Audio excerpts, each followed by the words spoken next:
And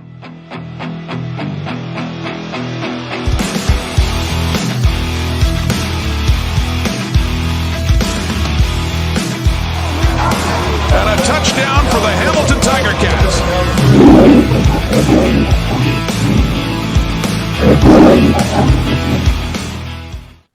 Hey all, Rick here from Hamilton Sports Central. We're going to be previewing today's Sunday day matchup between the Hamilton Ticats at the Saskatchewan Roughriders.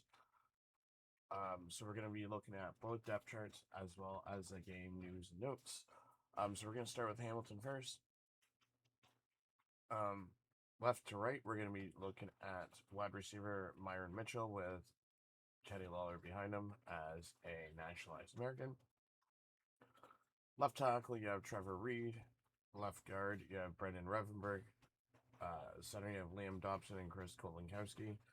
Right guard is Nathaniel Dublin-Duguay. And right tackle is Quentin Barrow. On the field side, wide receiver, you have Kedrick Wheatfall and Tyson Middlemos. For the boundary slot back, you have Keandre Smith and Isaiah Wooden Sr. Fullback and tight end, Andre Milinovich-Litre, Maximin Mang, and Daniel Bell. Quarterback with Bull on the 6-game IR with his ankle surgery. You have Jake Dolegala, Trey Ford, and Jared Doge. Running back, you have Larry Roundtree III and Johnny Augustine. The other slot back positions is Tyler Janowski and Curly Gittens Jr. The kicker, Mark Leggio and Gordon White, along with Mitch McCarthy, and kick returner is Isaiah Wooden Sr. For defense, left to right, you have left defensive end Julian Hauser and Agudi. Miles Fox is number 91, but also has a 51 in brackets because if there's any injuries to any offensive players, he's a backup offensive player. You have Kendricks Jr. and Notice as the other defensive tackle, and then Isaiah Bagna, Philip Osai, and Owen Hubert as the Canadian defensive end slots.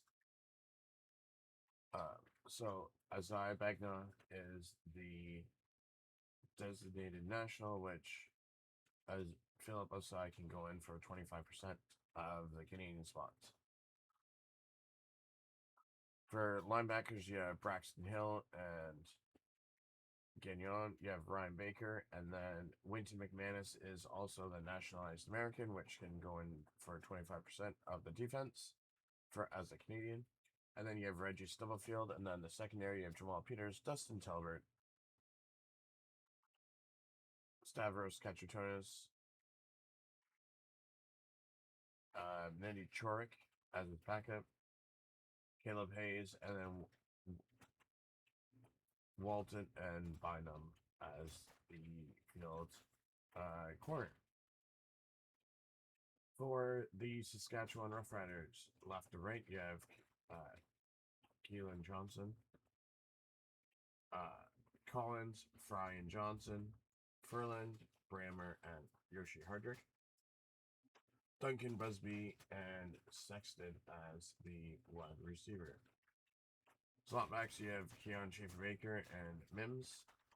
AJ Ouellette as the only running back. So if AJ gets injured, I have no idea who they're going to put in as the backup running back. I'm sure they're probably going to play like fullbacks or wide receiver in that spot. I have no idea. We'll have to wait and see if that something like that happens. Trevor Harris, Cohen, and Stevens as the three quarterbacks. Runge and Awachi as the fullbacks. Johnson III as the slot back with MLS and Weeby as the other slot backs. Hale, Chapman, and Benson as the kicker, puncher, and long snapper. Sexton is the kick returner.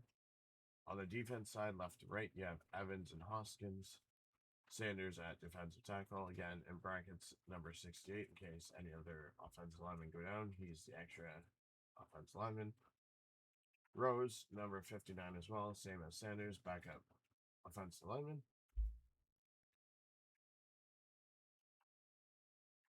You have Adams, and then Vaughters, and Patty as a designated American. You have Jamal Woods, Weeby, and Delkey as the weak side linebackers. Thurman, Miller Jr., designated American, and Gibenda as the other designated American. You have Brooks Jr. and Straker as the Sam linebacker. Sales, Eduardo, Ford, and Exime, Fields, Campbell, and Bell. So missing, you have just trying to think here. You know what? I gotta look it up because I can't think of the name. Milligan Jr. and there's one other key person missing from their secondary. Is I gotta.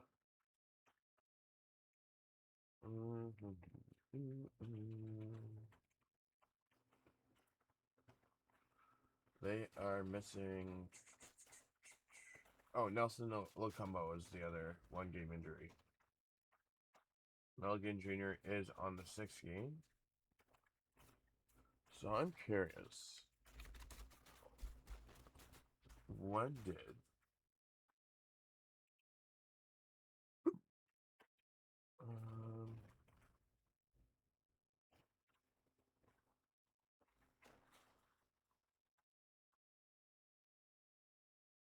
so if he's on the 6th game, Roger Jr. Combo.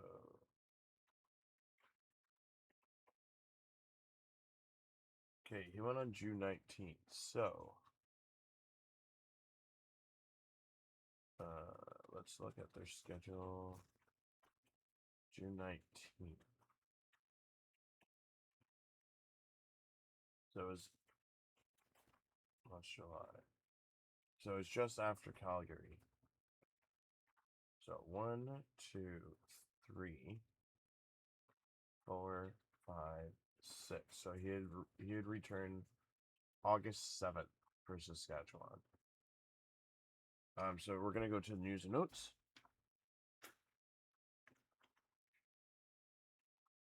Rival back to the 1961. So this marks 106th all-time regular season game between Saskatchewan and Hamilton, dating back to 1961, the start of the interconference divisional play. Since 2024, Riders have won all 4 meetings. Back to 2017, have gone 11-4 against the Ticats. Overall, the Riders have a 55-46 edge over the Hamilton with 4 ties. 3 straight starts. The Riders began 2024 at 5-1 out of the gate, went 8-1 last year, and in 2026, 3-1. If you go back to 2022, the Riders are now 23-5. 0.821 overall before suffering a second loss in any season. Keandre Smith signed a contract extension through 2027 this week. He's off to a strong start and team leading 329 receiving yards in 4 games. Good for 82.3 yards per game on an 18 pace, nearly 1,500 yards. He has 70 plus receiving yards in every game so far this season, and 6 of his last 7 dating back to 2025. He is currently on a 49-game reception streak with at least 1. Matthew Sexton, Saskatchewan, last week returned a 101 kick return touchdown for his very first game. Punt return, very good career opener. Jonas Davis did the same thing for BC in 2010, though it was on a kickoff return in his first game. Second down to Rider strength. Saskatchewan leads the CFL with outstanding 61%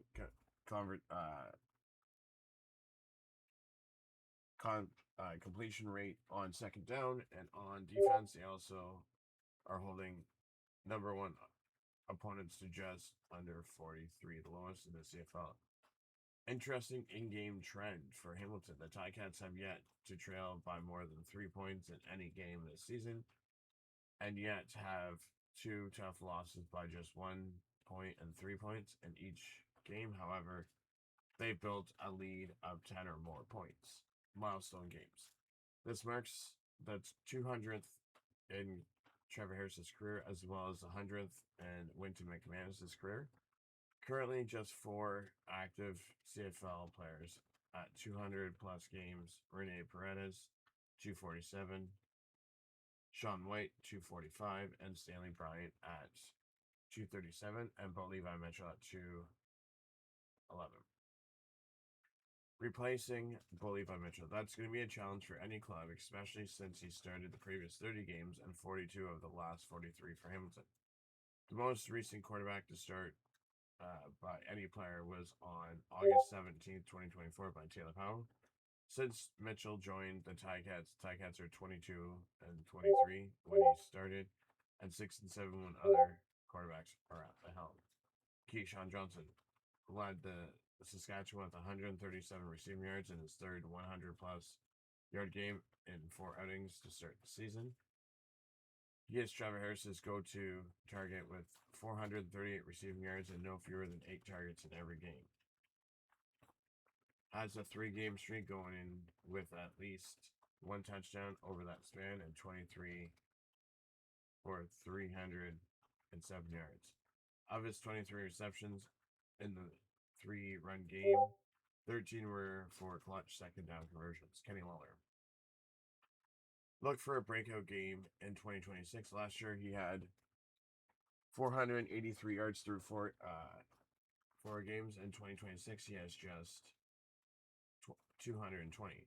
Trevor Harris has thrown multiple touchdown passes in all 4 games. He has had 5-game run of 2 or more of Saskatchewan in 2025. For his career, he is 72, 58, 2, and 25 and 12 with Saskatchewan.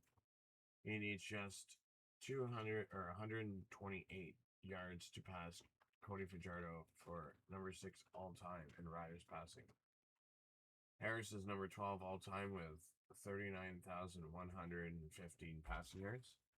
Trade forward and Jake Dolegala. Replace Mitchell last weekend. Between them, led Hamilton's last 6 possessions, 4 punts and a turnover, and 1 to end the game. The Bombers held Hamilton to just 5 first downs on those drives and 56 net yards. Great discipline. Along with the Bombers, Ticats rank 1 and 2 in taking the fewest penalties in 2026. They average just 5 and 5.5 penalties per game, respectively, after 4 apiece. Between them, they have just 1 game with any more than 6 flags. The Riders average about 6.3 penalties per game, which is number 3. Mark Legu is approaching 90% of his field goal percentage for Hamilton, and that is number 1 all time. In 2026, he has just 8 opportunities in 4 games, hitting 7 of them.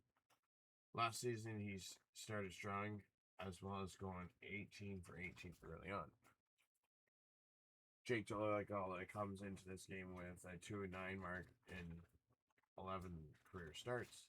Josh Woods has recorded 20 defensive tackles in just his 3 games alone and is now 22 on the season.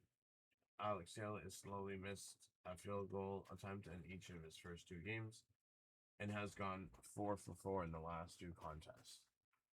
So that is the game's news notes for today's game. I do appreciate everyone for stopping by. The game will be at 7 o'clock kickoff on this channel. We're going to be doing a live stream.